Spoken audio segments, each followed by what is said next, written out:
Oh boy, welcome in. Brand new Tuesday Scramble, June 7th, 2022. I'm Rick Gehman. That right there, Andy Lack. Andy, the golf world is on fire right now. Yeah, it's exploding. There's stuff going on right now. Like, did you see the Jack Nicklaus digital renderings tweet? No. Okay, so there's stuff going on right now that is just, it's noon, and some of the stuff that's come out would be like the biggest news story of like a week, and we've gotten about 8 of these in the last 3 hours. Yes, and we are not used to this, right? With golf is generally a pretty easy sport to cover. There's not a lot of breaking news. It's not like there's trades or free agency or anything like that, but we are getting a taste of it for the first time. Yeah, well, maybe we don't know about trades because who knows if the high flyers are going to trade their second round draft pick to the Aces. Yeah, to the Aces. All right, we got a lot to cover. Let's jump into this. The big cat, yes, him, Tiger Woods, has released a statement that he will not be competing in the US Open, quote, as my body needs more time to get stronger for major championship golf. He continues to say, I do hope and plan to be ready to play in Ireland at the JP McManus Pro-Am and then the Open Championship next month. So Tiger's not playing the US Open. He is going to work on the body and go to what I think you and I both agree, Andy, is like probably the best major championship opportunity that he has left. Is that a fair statement? Yeah, I think it, depending on the conditions of the Masters every year, I would say that's fair. I always think both of us believed that the US Open of the 4 majors was probably going to be the worst setup for him. Mm-hmm. And the country club, I think the biggest thing that I was worrying about is his back trying to hack balls out of that super thick, 4, 5, 6 inch rough. So I was pretty bearish on him heading into this US Open already. So to see him say, you know what, I'm going to give him, I'm going to, put all my eggs in the basket of the Open Championship. That makes a lot of sense to me as a golf decision. Yeah. And he physically looked worse at the PGA Championship than I felt like he looked at Augusta National. And I think it is a reminder that he is still very much in active rehabilitation, and he is still very much at the mercy of how he feels when he wakes up. Sometimes it's going to be better than others. Sometimes it's going to be worse than others. You hope for a 4-day stretch that it is better than most, and he's going to take the time to continue to get stronger. I think it's smart. I mean, we talk about, the ease of walk around St. Andrews, how flat it is, the creativity required to win an Open Championship. Because they use the Rota, this is very likely the last time Tiger Woods even plays a major championship at St. Andrews, let alone in anything resembling competitive ability. I'm from someone who obviously Tiger Woods does not care one lick about his opinion. I'm on board with this. So let me ask you this. Would you feel more encouraged about him going into the Open Championship now, or if he made another cut at a major and, I don't know, was maybe a slight positive in the ball striking department? Yeah, good question. I don't know, because it's looking at the results and looking at the stats are so much different if you watched him, right? If you watched every shot that he hit at the PGA Championship or at Southern Hills, you'd be like, oh man, that looks tough. Looks like he's struggling out there, right? I wish I didn't see that, and I could just open up the paper and say, oh, Tiger made the cut. That's awesome. That's great news. He must have been great. So they're very much, I think we are very much treating Tiger in the category of eye test right now. I would agree with you. Right. And I think to answer the question for myself too, I don't know if it changes much because I didn't have super, super high expectations for the US Open for him anyway. I did think what would have been fun would have been if they gave us a Phil Tiger matchup at the US Open. So he surely, of course, will be missed. But Rick, I gotta say, I don't think we'll be skimped on storylines at Brookline next week. No, and as someone who will be there, I was excited to see Tiger and walk with him and all that stuff. But listen, Cat, get healthy. I'll walk with one of a million other guys, right? Like it's gonna be bonkers because as you mentioned, Phil Mickelson also broke his silence this week. 100+ days since we heard from old Phil, and he confirmed he will be teeing it up in London for the LIV Golf event. That is no surprise. He also said he intends to play the major championships, Andy, which I guess also no surprise. So Brookline's going to be bonkers when Phil plays in London this week and then goes to Brookline and has to answer questions and just deal with the circus that will happen. So is Phil on? Because I know we've started to see the press conferences already. Does Phil supposed to give a press conference for LIV? Because I know we got DJ and Graham McDowell and Gooch and some of those guys yet. But is his first time really addressing the media going to be at Brookline, or is he going to be at LIV? I haven't even seen him press conference yet. I guess technically, if he really doesn't want to, he doesn't have to do a press conference anywhere. Right. He doesn't have to do one at LIV, and they've been doing like these group press conferences, which I think is an interesting little tactic. If he doesn't do one at LIV and the USGA says, hey, can we put you on the docket for a press conference on Tuesday? And he says, no, like, what are they going to do? You know, media is going to try to grab him like before, after rounds or whatever, but he technically, if he really doesn't want to, doesn't really have to sit down and say anything. Yeah. You know, I would imagine, though, that if you're going to go and play the U.S. Open, I think you got to be ready to face the music in a bunch of.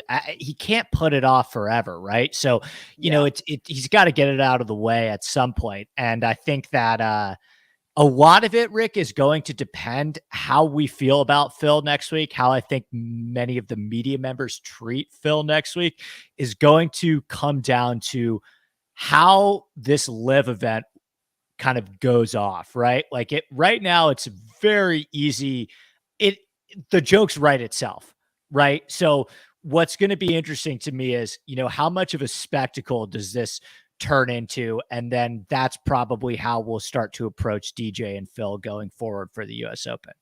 And Phil's been getting his reps in. He did an interview with Bob Herrig. He did an interview with, I believe, also the Washington Post. So he's been getting his reps in, and he's been asked, hey, how do you reconcile this with the murder of Jamal Khashoggi and all these other things? And he's staying on brand, right? PR people are happy for the moment, but we'll see how long that can continue. It usually doesn't last too long before Phil sticks his own foot in his mouth at some point. Have you gotten started on the book at all? Oh, I'm done the book. The Shipnuck book. Yeah. Oh yeah, I'm done. Okay. I'm like 40% through. I'm loving it. Yes, it is. It's a really just, I mean, it's over like 25 years. Like it starts with like Phil in high school or like as an amateur, like a kid growing up. And it really just paints the picture of how Phil is perceived, how Phil perceives himself, how his peers perceive. It's a very interesting read. Yeah, I'm enjoying the hell of it right now. And what I like about it too is it's basically just outlining, okay, here are the stories that are happened. You know, it kind of is not too salacious, but it's still also so absurd. You guys, the readers, you guys can make your own decision on Phil, right? I'm not going to try and sell you on him being a good guy or a bad guy. You guys make your own decisions on him. So. Yeah, Shipnuck doesn't even really add his opinion all that much. It's like, here is a story. Here is a story that so-and-so told me. Here is a quote that Phil gave me on the record. Here is and it's just all compiled in one spot. There's really little opinion in it from Alan Shipnuck. Which I think is a good way to do a biography, right? So yeah, I'm excited to finish reading it, and very, very, very excited to see him in, I guess, LIV. I guess we're going to be able to watch it on YouTube, right? Yeah. So the wheels continue to turn here on LIV. Officially, Kevin Na, Dustin Johnson, Sergio Garcia, Charles Schwartzel, Brandon Grace all have resigned from the PGA Tour. The Twitter lawyers tell me, Andy, that this is basically a pretty good defense against any potential punishment from the PGA Tour, because it's like, hey, I'm not a member. Can't punish me. And also likely ensures that they still gain access to their pension and their retirement plan through the tour, because they are like retired. It's like I'm retiring before you can fire me type deal. Right. It's a nice little workaround to get a little more money, as if, they didn't have enough based on their new career endeavors. But yeah, I think what it seems, right, is that an organization like the USGA, I guess, and correct me if I'm wrong, I think Eamon Lynch was tweeting about this, but it's easier to find a reason to tell a player that he can't play in a USGA event if they already have faced disciplinary action from the PGA Tour. So if these guys are resigning and not facing any disciplinary action from the PGA Tour, then it really puts the onus on these organizations that organize the major championships to make their own punishment, which I think maybe they're hesitant to do. No one wants to set the precedence, right? Exactly. The USGA, just because they so happen to be in the spot on the schedule that comes immediately following the first LIV golf event, does not want to set the precedent and say, we're taking a stand one way or another. We are either pro PGA Tour, we're going to ride with them, or we're not. And I think they would be just fine not touching this and just kicking the can down the road and dealing with it when they are obligated to deal with it, as opposed to like the USGA really, from a business sense, does not need to stick their neck out to protect the PGA Tour. No, they sure don't. Let me ask you this question. This is something I'm kind of curious about. It seems like a lot of, just listening to some of the quotes from the early press conferences today, it seems like a lot of the LIV players are pretty confident that they're going to be able to do both. I think most of them believe that the major championships are going to continue to let them play. And if you even kind of read between the lines with what DJ's saying, I think DJ maybe still believes that he's going to be able to play in future Ryder Cups and stuff as well. I noticed that. Yeah. Yeah. So do you think that do you think there is ever a scenario where a USGA says that a DJ, a Gooch, a Kevin Na, Louis Oosthuizen can't play in their major? Yeah, me neither. No. I think the most likely. So if I was the USGA and I was really adamant that I do not want these guys competing, I would not come out and make a statement or ban them or do anything. I would work behind the scenes with the other major championships and with the OWGR and make sure that these events are not getting the OWGR points, so that in 2 or 3 years, these guys aren't even eligible to play. We don't have to worry about taking a stand, because we don't have to make a statement, because they're not eligible. And the only guys that will be eligible are the past winners for 5 years or whatever, or if you're the Masters, for life, and it'll eventually resolve itself. I would never come out and say, we're not letting you do this. I would find a loophole to ensure they're not allowed. Right. 100%. I completely agree with you. And I think I would say, to me, one of the biggest unanswered questions yet is how the OWGR stuff is going to work, because these guys, if these guys aren't earning OWGR points for the LIV events, then in a very short period of time, they're not going to be qualified for majors, right? Because they're going to lose all these OWGR points to guys on the PGA Tour and the Asian Tour. Do we have a definitive answer on whether this first LIV event is going to have OWGR points? We do have a definitive answer that the first will not have OWGR points. That's official. It's not listed on the website. There's nothing for this first event, but there's just a lot of speculation and reports that this goes in hand to hand. I think the most strategic thing the LIV golf guys did is they made a huge investment in the Asian Tour, which is basically going to allow them to strong arm Asian Tour events, where they're going to say, okay, we're going to play like 8 LIV golf events, but you guys go play like 4 times in these Asian Tour events, get OWGR points there, and then also you'll then be able to play the majors. I think it's funny that you get more OWGR points for playing in Tiger's Hit and Giggle in the Bahamas than you do for playing in LIV's flagship event. You get more OWGR points for winning the shadow leaderboard at the Tour Championship than you do in the LIV event. Yeah, it's that's the tricky one, because I think it's so funny with these guys, Rick. Like, less than a year ago, remember when Louis was finishing top fives in like every single major championship? What happened to Louis? Like, it's just like the narratives changed so quickly with this guy. Like, do we talk about enough about the fact that Phil Mickelson won the PGA Championship at 50 years old? It's so crazy to think about how fast things have changed with a lot of these players. Yeah, here are the team names with their accompanying logos. Can I share this? There we go. Okay, so wow, they have all this money. They couldn't hire a graphic designer. 4 aces, the Cleeks Golf Club. I have no idea what that means. Crushers, Fireballs, High Flyers, HY Flyers, Ironheads, Majestics. I'm going to go with Majestics, probably. That makes more sense. Niblix. What the hell's a Niblick? I don't know. Punch. That's just it. Punch, Smash, Stinger, and Torque. These are creative teams that you would find in like the Golf Club 2016. Yeah. I mean, I imagine that there has to be some sort of copyright infringement issue with all of the professional sports leagues in America, right? So you knock out every single team name, your Warriors, right? Your NBA, NFL, all those different types of team names. I assume that there's something going on that they just have to think outside the box and get creative here. But isn't that a baseball is that a golf ball or a baseball with the Fireballs Golf Club?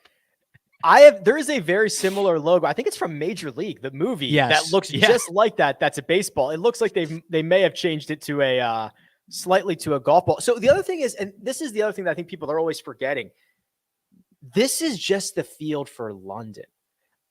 There's going to be a very different field for Portland when we get there. Are these teams staying? Or I don't think so. I think they redraft. But I'm saying, like, are the aces, the 4 aces, are they playing in Portland? Or are we going to get 12 new teams? Yeah, I think that's the interesting one. Maybe it's the did you see they have team captains for each team? So, yes. Like, for example, Phil Mickelson. Yeah, Phil Mickelson is the captain for the High Flyers. Does that mean that Phil is always on the High Flyers and then he just drafts different players to be on his High Flyers team every single week? I don't know. So the captains are Dustin Johnson of the 4 aces, Graham McDowell of the Niblix, Ian Poulter of the Majestics, Kevin Na of the Ironheads, Louis Oosthuizen of, that says Stinger, but I think the other picture said Stingers, Martin Keimer of the Cleeks, Peter Uihlein got himself a captaincy for the Crushers, Phil Mickelson of the High Flyers, Sergio Garcia of the Fireballs, Siwon Kim is Team Smash, Taylor Gooch, Team Torque, and Wade Ormsby of the Punch. The other thing is, Andy, tonight's the draft. However, some of the teams are already set. I'm going to try to find this. There are some teams that are like the 3 South African guys are playing together. Schwartzel, Grace, and Louis. And then they're going to draft 1 player. So some of these teams are already like half full. Can we watch the draft, by the way? Because I would almost be more interested in watching the draft than I would be watching the actual golf. I am under the impression that it's closed to the media. I do not know if it is actually going to be aired anywhere. So here we go. The Team Majestics is set. Captain Ian Poulter, Lee Westwood, Sam Horsfield, Laurie Cantor. Team Stinger, Hal Stinger, Louis Oosthuizen, Brandon Grace, Charles Schwartzel. So they'll only pick 1 golfer. The Majestics won't select at all. And then, here you go. Some players are not eligible to be picked and are on a team together, as have pre-agreed to play together as a team for a minimum of 3 events. It's a package deal, Andy. That's like if we were negotiating contracts, I'd be like, Andy's we got to do it together. It's a package deal. Could you imagine like Adam Silver coming up there in the NBA draft and being like, well, we're going to have to skip the second pick because there's already a pre-agreed negotiation that's happened before where this guy is only going to this team. I mean, it is very confusing to me, a lot of these things. So how do we determine which team wins? Is it basically like college golf, how there is a individual winner, like, and then there is the aggregate score for each team, which I guess the idea of that is to keep, like, for example, if Andy Ogletree is like in last place in the tournament, you need to still keep him engaged because his score counts for his team. Like, I'm guessing that's how it works. We need a rule sheet too. We need a format sheet. So this is hold on, let me share this other tab instead, or I'll just read it to you. So regular season events. The team event is where the scoring gets even more interesting. Over the first 2 rounds, the best 2 stroke play scorers will count for each team. For the third round, the best 3 scores will count, with the lowest overall team score after 54 holes being named the team winner. I admit 2 things. The PGA Tour is going to have a problem, especially if they cannot defend the major championships, and this LIV golf thing is not going away. So I can agree that is true. I can agree that this looks so stupid. Like, why would the first 2 rounds you take the 2 best scores, and for the third round you take the best? It's like they're making up rules like I would when I was 11. Yeah, and that's kind of the thing that no one seems to really be talking about is the product for fans, like the actual, what is this going to look like? I think the spectacle around it and the news around it and the press conferences is so much fun to talk about and laugh about. But what happens when this is a really bad product for the fans, right? I've already talked a little bit about how, in my opinion, the lineup of golf courses that they got is really, really uninteresting. I mean, I'm telling you right now, if you struggle watching the Byron Nelson at TPC Craig Ranch, I don't think you're going to see the types of shot values that you see at a Southern Hills or Riviera at Centurion Golf Club, or Doral, a course that I played a couple months ago either. So what I'm trying to figure out is, with the team aspect of it, with the golf course aspect of it, with the player aspect of it, is this going to create a product to us as consumers that once we get past the original skeptical of the kind of everyone wants to watch just because they're so curious about it, once we get past the curiosity factor, what is the angle here for putting butts in seats? I don't know. And when you launch something that is brand new, that already has a lot of confusion around it, the actual format of the events should be fairly simple, in my opinion, because there's no need to add in 9 other layers of confusion into this whole thing, which is what they've seemed to done a great job of.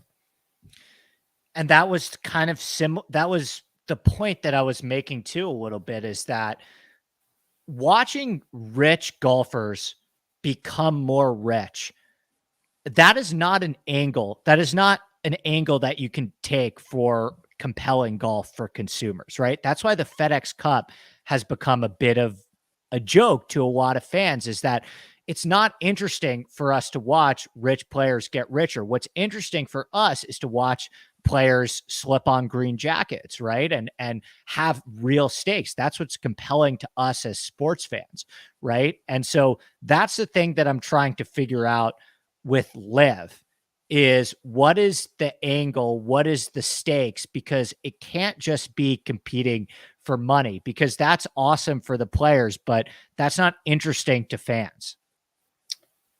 I agree. Because I already thought the money that they were playing for on the PGA Tour was outrageous. Right. And I don't think and I don't care. Yeah, fans aren't watching to see them compete for money. They're watching, you're watching the Masters because of the history around the Masters, and you feel like what you're watching is important. How do you define if what we're watching is important. Like I made a joke. I'm very nerdy with the way that I kind of keep a running list of like the best golfers of all time based on their resume. And I love kind of the history of the game in that aspect. Right now, I have Dustin Johnson as like the 30th greatest golfer of all time if his career ended today. If he wins the first LIV event, do I like move him up to 29? Like, what does it mean? I don't understand what any of this stuff means. How do we evaluate if DJ's in good form? How do we evaluate if Gooch is playing well? Right? It's so many questions, Rick. So many questions, so few answers. I'm sure there will be more questions and more things that we will need to figure out, because this week and ensuing weeks are going to be quite interesting. But we gotta put a pin in this. We gotta move on. We've got to talk about the RBC Canadian Open. I've got to get your opinion on the golf course. We haven't seen it since 2010, and there's been a lot of work done to it since.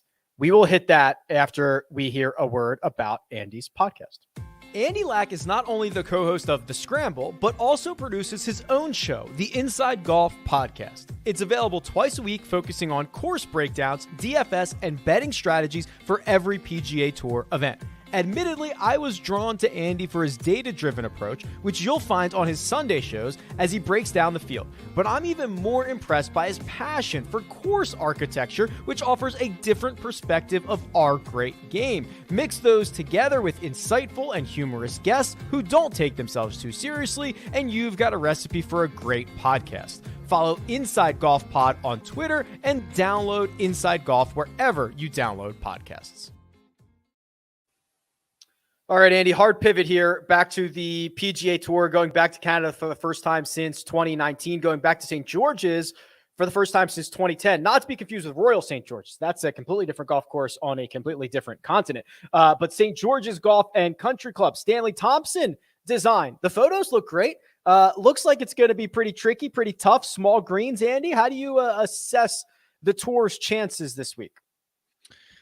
I'm excited for this golf course, Rick. This is a pretty good golf. I have a lot of respect for Stanley Thompson as an architect. He's probably the most prestigious and notable architect in Canada. He's done a lot of great work up there. And I think the way that I described it, Rick, and kind of the previews that I did is it's a lot of kind of like if TPC Potomac and Muirfield Village had a baby, right? It's like tree lined, bent grass, narrow fairways, a lot of elevation changes. Tom Doak came in and redid the greens in 2014. So there's a lot of undulation with these greens, very deep bunkers, right? So I think we're going to get that, tree lined parkland, narrow kind of feel to it with some thicker rough that I generally like to see. I think that makes for good golf on television. So I'm really excited for the task at hand this week. I don't think it's going to be like a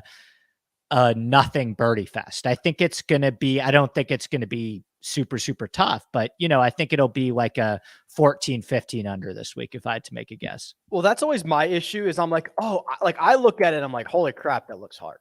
But then you get the best players in the world out there, and sometimes they scorch it. And I never really know how to kind of assess what we're going to get exactly. Does that make sense?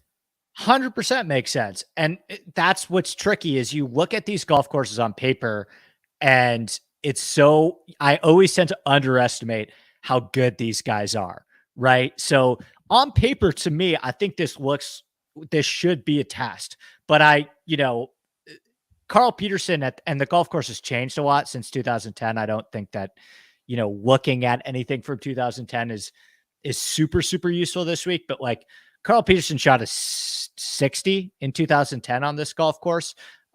So I don't want to rule out the possibility that maybe this gets to 18, 19, 20 under. But from all the reports that I've heard on the ground, our mutual friend, Eric Patterson, I think is going to be there all 3 days.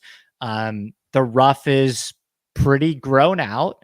And I think tournament organizers, if they were smart, they would provide, a test that is at least in the ballpark of something similar for the US Open, because that's what players are really looking for, right?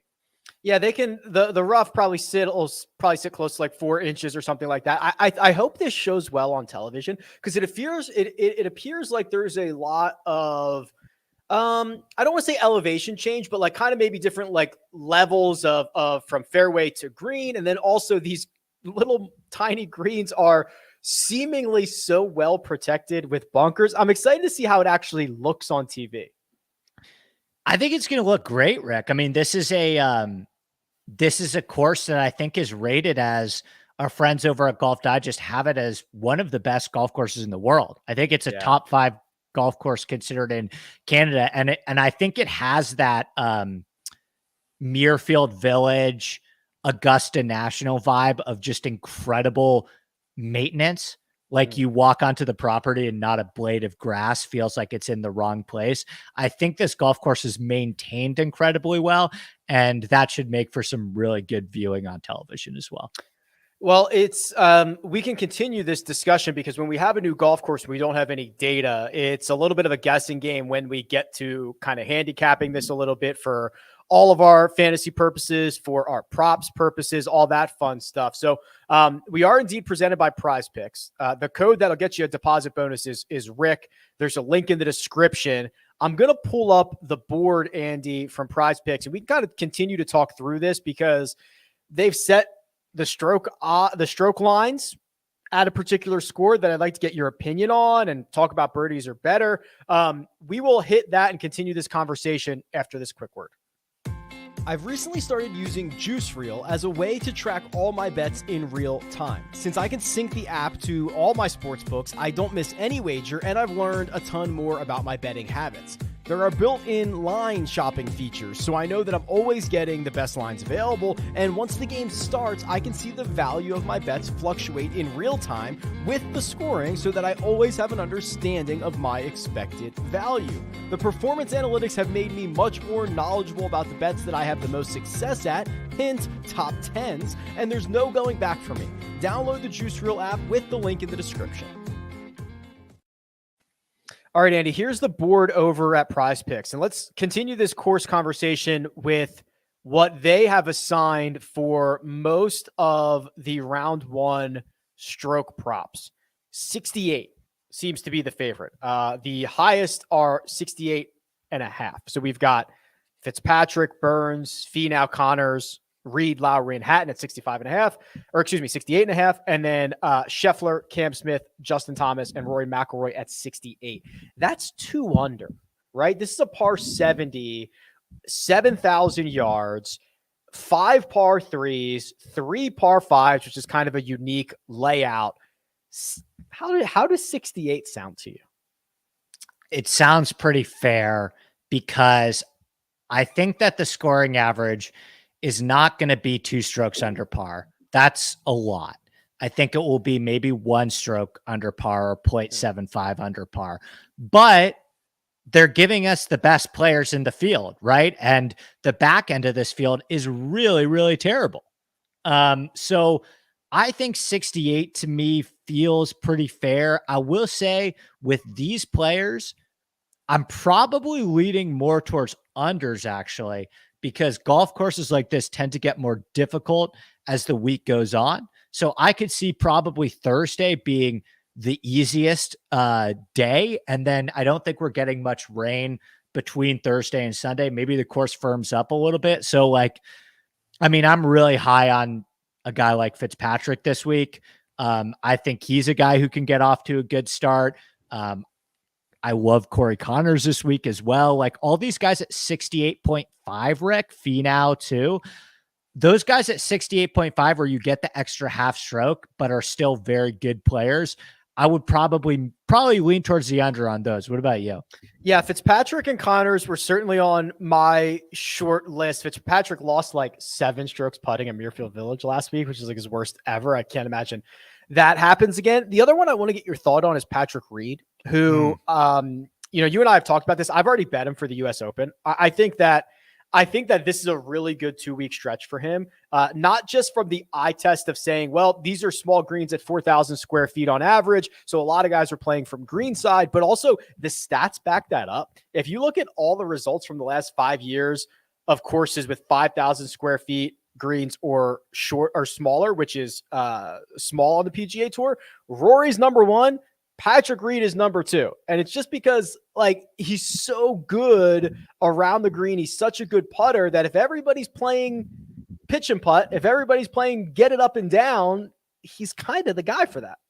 Right. Which is why both you and I already have tickets on him for next week's US Open at Brookline with microscopic greens. Yeah. Reed is tricky. For 2 weeks in a row, he had really, really good ball striking performances at the PGA Championship and Colonial. That kind of regressed at Memorial, but I still think long-term, he's trending in the right direction. I think he's not somebody that I bet. He's probably not somebody in my DraftKings pool. I think as somebody who's holding a US Open ticket for Reed, best case scenario, I want him to show me something ball striking, but like not contend, if that makes sense. Almost like the Matthew Fitzpatrick stat line that we got last week where the ball striking looks good, but maybe he struggles to putt a little bit. But I don't know. Are you more bullish on his chances this week or at the US Open next week? Obviously, in terms of this is an easier tournament to win, but you kind of know what I mean there. Yeah, I still think it's probably this week. I mean, I think this field is quite top heavy and it drops off very quickly. And he's kind of in the next tier of, okay, I could steal this thing and I am better than 75% of the field or whatever it ends up being. So it's probably this week, but yeah, I've got a ticket on him for next week. I'll roll into Brookline with all Patty Reed. These birdies are better matchup. They're begging us, Andy. They're begging us to walk into the trap or to take their money. Scotty Scheffler versus HV3. Cam Smith versus Justin Rose. Rory McIlroy versus Adam Hadwin. Matt Fitzpatrick versus Sahith Theegala. These guys are not the same. What is happening? It's I mean, Tyrrell Hatton versus Danny Lee. I didn't even know Danny Lee was playing this week. Yes. Let me look that up. While you do that, I'm going to look up the odds for Tyrrell Hatton this week and Danny Lee this week. Okay. I'll wrap out on a couple of these guys while we wait. I think when it's a discrepancy like this, when it's between Tyrrell Hatton and Danny Lee, I think you keep taking the better player until maybe you get to a situation where it's very evident that there's some other weird forces at play here, because I don't see how you justify taking the other side of that. I mean, even if there's some crazy stat, right, where you go through the numbers, which you've done such an excellent job of doing on Rick Run Good to kind of see who has a higher birdie or better percentage per round. Even if some of these guys are like sneaky higher than you think, like a Davis Riley, for example, who I think was matched up against Rahm last week, and you actually look at the birdie percentage and it's like they're a lot closer than you think, I still have a hard time justifying not taking the better player in these. Tyrrell Hatton is 22-1 to win the RBC Canadian Open. Danny Lee is 300-1 to win the RBC Canadian Open. Now that would obviously be much smaller if this was a true round one matchup. Hatton wouldn't be that big of a favorite, but he'd be a sizable favorite. So I agree with you. I think we kind of got a mixed bag the last time we did this. I will assume we're right until something tells us otherwise. I think it's too small of a sample size. I think Andy's saying in the chat, I had Rahm versus Riley lost, Cantlay versus Power lost. I think I had both of those too and lost both of them too. But the one thing that I always say about like DraftKings and your betting strategies, you got to stick with it for a large enough sample size to make a conclusion to see if you're doing something wrong. The worst mistake that you can make is play in one contest for DraftKings 1 week, say, oh, it didn't work. I lost all my money this week. I'm going to try a completely different strategy and play in a completely different contest. Like, no, you got to ride it out for a couple of weeks and kind of see if there's a trend that you can figure out. So I'm going to keep riding this one out for a couple of weeks and before I make a huge decision. And Jay's right. Like Danny Lee, just as somebody that I play Danny Lee way more than I should. He does make an abnormal amount he does like outscore his finishing position in DraftKings every single week. Because he gives it back with doubles and triples. 100%. 100%. The other thing I wanted to say about that. Yeah, I think I don't have the numbers in front of me, but I think like of the 24 matchups last week, I think 13 of them were won by the better golfer, which is, a hair more than 50%. It's a very small sample size, but like, I think we got to continue to run it out. Okay. Real quick, cause we got to move on, but, greens in regulation and birdies are better. This is a lot easier, Andy, when we have history from the golf course. So we're blindly guessing on birdies are better or greens in regulation, probably something that I would kind of stay away from, but greens in regulation, we know they're small greens. Some of these are at 13. Yeah. It looks high. I like who's at 13? Scheffler, Smith, Thomas, and Corey Connors. I like under 13 Cam Smith a lot. His irons kind of started to regress a little bit back to the mean last week. So you're asking Cam Smith to hit 13 greens, which is like a really, really good approach round on a course with giant greens and easy greens to hit. I think that's too high. This is kind of the only category where it seems like unanimously the numbers are just a touch too high. I feel like they always have greens in regulation a touch too high. I agree. And when you start watching golf and watching every shot from a player, you realize they kind of miss a lot of greens, or at least more greens than you think they would. Like you think pros are like, oh, he's sitting in the middle of the fairway, he's going to hit this green. And then he like yanks it 3 yards left. And he like, these guys miss 100%. And the only difference between you and I and those guys, I'm being facetious here, but is that they make par anyway and just get it up and down every single time. That's the only thing. Only difference between us. Yeah. All right. We've got still a lot to do. Matchups and one and done. We will jump into the matchups and roll through those on the other side. If you're not playing daily fantasy on PrizePicks, then you're not really playing daily fantasy. They offer nothing but props, and they do it better than anyone else. You pick 2 to 5 players on an over-under and can win up to 10 times on any entry. They allow mixed sport entries, meaning you can take the over on LeBron James and the under on Jon Rahm. The golf-specific props are amazing. Birdies or better, fairways hit, greens in regulation, round score, and now, yes, single hole props. That's right. What score will a golfer make on a specific hole? I have PrizePicks specific tools on my website to help you build the best entries, and now PrizePicks is offering a 100% instant deposit match up to $100. Just use the code RICK at sign up or click the link in the description. That's code RICK. Good luck. Head-to-head matchups, Andy. You and I were both 2-3 last week. 38, 45, and 4 for me. 48, 30, and 4 for you. We've got to kind of roll through these a little bit here. Sam Burns versus Tyrrell Hatton is number 1. You went with the Englishman. I went with Sam Burns. Yeah, I mean, I'm probably taking the underdog here. I think Sam Burns is probably a deserving favorite in this matchup. I would imagine he's in like the minus 130 or minus 140 range. I think Tyrrell Hatton might win this week. I bet Tyrrell Hatton to win. So I'm going to put my money where my mouth is and ride the fiery Englishman and hope that he does not get too triggered by the dope greens and the interesting architecture. These two were basically the two guys that I considered for one and done. Right. And I almost picked Tyrrell, and I just decided on Burns kind of like last second. So I agree. I quite enjoy both of these guys. I just like the way Burns is.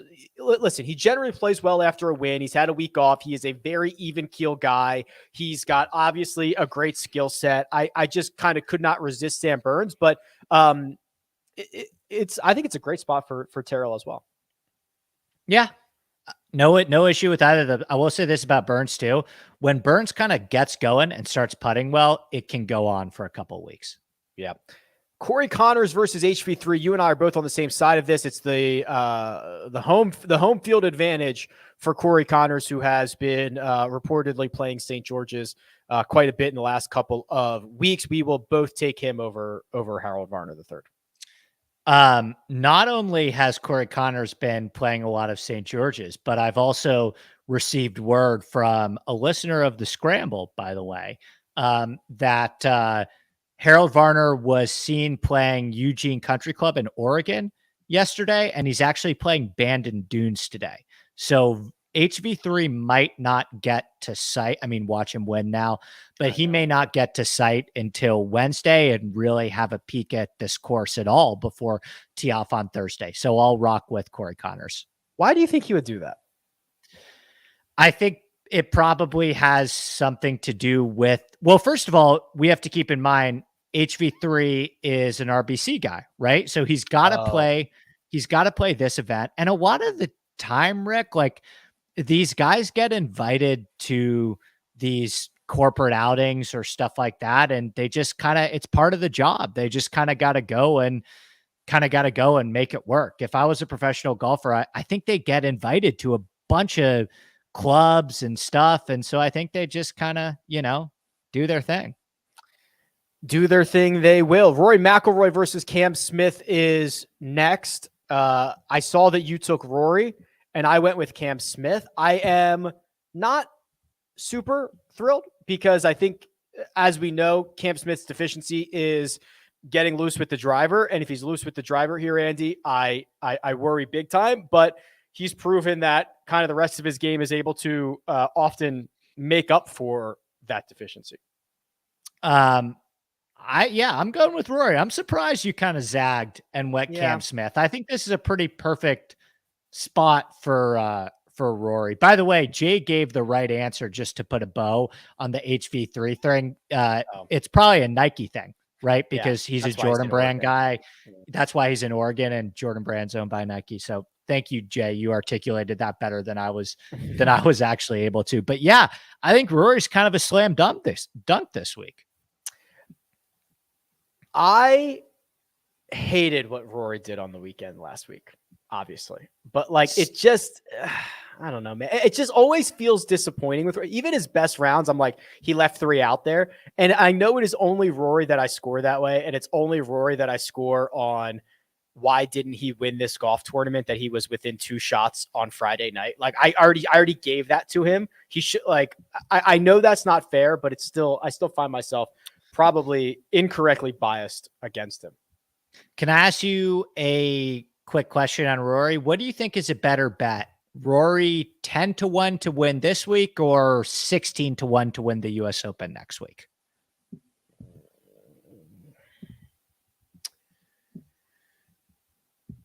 Probably this week, right? Yeah, I think so. I think it's the right answer. Yeah. Matt Fitzpatrick, Shane Lowry. I went with Lowry. He's been awesome, dude. He's just been legit awesome for 6 months. He's creative and strong around the greens. He's great out of bunkers. We didn't really even talk about that. There's like a billion bunkers out here if you miss some of these greens. I just went with Lowry.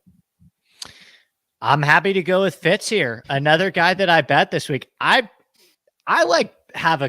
It's concerning how much I end up playing Fitzpatrick at this point, a guy with braces who wears Skechers and dresses like me when I was 11 years old. But he's really good, Rick. He is making tangible improvements to his game, right? I think the transformation that Fitzpatrick has completed off the tee is not only admirable, it's got to be one of the biggest improvements that I've seen out of a specific skill set for a player. Maybe Neiman's around the green play, but what Fitzpatrick has turned into off the tee, maybe Cam Smith's irons is up there too. That's another good podcast idea to look at stuff like that. But Fitzpatrick has turned into like an elite driver of the golf ball. And you look at his best success, TPC Potomac, second, Valderrama on the European Tour. A lot of his wins on the European Tour, they're these narrow, tree-lined parkland courses. So sign me up for some Fitzpatrick. Finally, Scotty Scheffler versus Justin Thomas. Super love both of these guys, but Scheffler legitimately has had one event where he had his D game. He had a great missed cut at the PGA Championship. He had his C game and went to a playoff with Sam Burns. it's jarring how well Scottie Scheffler grades out, the way he's been doing it, how he scores, how consistent he's been. I'll take Scottie. Don't you think, Rick, if any other player was doing this, like if Justin Thomas or John Rahm was just putting up the results that Scottie Scheffler is putting up, don't you think he'd be like 30% in DraftKings every single week? And he's just like not. He's just not. I mean, he was single digits at Colonial in some spots. And I say all this while I take Justin Thomas. Because it's like, ho-hum, Scottie Scheffler, what a fun guy, just out there playing golf. He's on a heater, blah, blah, blah. It's like, nah, Scottie might be a killer, but he just doesn't show it. And he's doing it on the golf. It is really weird. He's got to be like the least respected number one golfer in my lifetime. 100%. Yeah. And I think part of it is like the eye test, maybe. Like, I guess it doesn't always look pretty with Scottie Scheffler. Like, you look at somebody like a John Rahm or a Dustin Johnson, their swing is so balanced and their tempo is so consistent and the same every time, where you have a guy like Scottie Scheffler where his footwork is a little bit wonky. He's got these helicopter finishes sometimes. So, it doesn't always look pretty, but he gets the ball in the hole. So I agree with you. I think it's a good take on Scottie Scheffler being disrespected. And yet I still am taking Justin Thomas coming off a miscut. So speaking of miscuts, one and done. Oh God, I missed such a big opportunity here. So you had Hideki who got disqualified. Amazing. I was doing cartwheels. It was the best thing I'd ever seen. Morikawa was a couple of shots within the cut line. He ejects on Friday, misses the cut, and we, for the first time, I believe this year, got matching zeros. Yeah, I dodged a major bullet. And this to me felt like, in a final series where maybe you guys have won like 3 games in a row, and I needed to win like one game to get some semblance of momentum back on my side. I wouldn't say the situation is completely neutralized. I would still say that you have most of the momentum, but Morikawa getting you 0, I feel like, okay, all right, I'm still in the driver's seat here. Let's not get crazy and do anything too stupid. I considered Rick like an Adam Hadwin this week. And I was just like, you know what? Let me look through the odds board and take the guy that I believe is like, this is the best combination of odds in terms of later places to use him. And I landed on Tony Finau, who I think is the tee to green game is coming around, and I think feels like a pretty safe bet at this point. So I'm feeling pretty good about it. I'm actually quite warming on Finau. I think he is a different version of himself than we've seen basically for his career. This is a different version of Finau. He's not the bomber that he used to be. There's a couple other aspects of his game that he's not as strong with. This is definitely the worst season of his career, but he's still very, very good. And, the ability to make a bunch of birdies and the ability to get hot, it's still there. So I'm warming on Finau. I'm a bit worried about that. I will counteract that with Sam Burns, who I alluded to earlier. It was Terrell or Sam. I opted for Sam. I can't argue with that. I was doing a little bit of a deep dive. I alluded to this a little bit earlier with Burns' putting. And a lot of players, when they gain a bunch of strokes putting, it's kind of like a seesaw effect where it's like they go down and then they go up. Burns, one thing I've noticed with him is like once he goes up, he stays up with his putting for a sustained period of time. And so now he's gained like over 4 strokes putting in back-to-back starts. And he did that last year in like 3 or 4 starts in a row where he reeled off another win in there too. So, yeah. I've got nothing bad to say about Sam Burns. I hope Tony can hang with him and outplay him this week. We shall see. And we are sprinting towards the finish line of this season. Before you know it, we'll have the U.S. Open. I'm sure that conversation will start. any second now. Friday, And then we will move on to that as soon as this event is over. We'll be back on Friday, same time, same place. It is 12 p.m. Eastern time on the Rick Run Good YouTube channel. Andy Lack can be found on Twitter at ADP Lack Sports. You can find me at Rick Run Good. Armina does all the hard work behind the scenes, and she is going to kick us into the outro right now. Goodbye.